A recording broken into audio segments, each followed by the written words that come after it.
15 মাসেরও বেশি সময় ধরে সংঘাত চলছে গাজায়।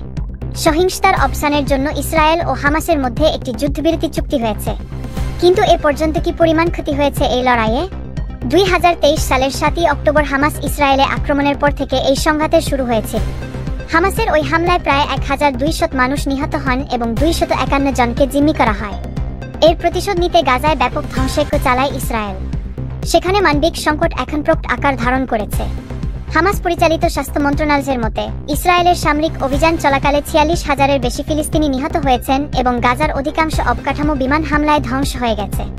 গাজার স্বাস্থ্য কর্মকর্তারা বলেছেন, তারা 46,788 জনের মৃত্যুর হিসাব পেয়েছেন। হাসপাতাল এবং নিহতদের পরিবারের সদস্যদের থেকে পাওয়া তথ্যের ভিত্তিতে এই সংখ্যা তৈরি করেছেন তারা।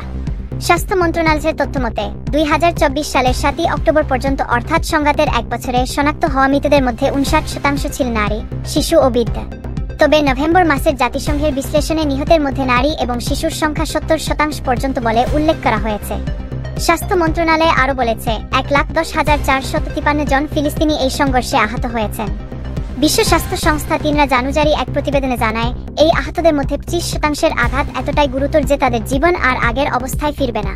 মেডিসান সান ফ্রন্টিয়ের MSF এর সমন্বয়ক কারিন হাস্টার BBC ভেরিফাইকে বলেছেন, দীর্ঘ সময় ধরে আহত রোগীদের ঠিকমতো দেখাশোনা করার ক্ষেত্রে গাজার স্বাস্থ্য ব্যবস্থা ভয়াবহ চ্যালেঞ্জের মুখে পড়েছে।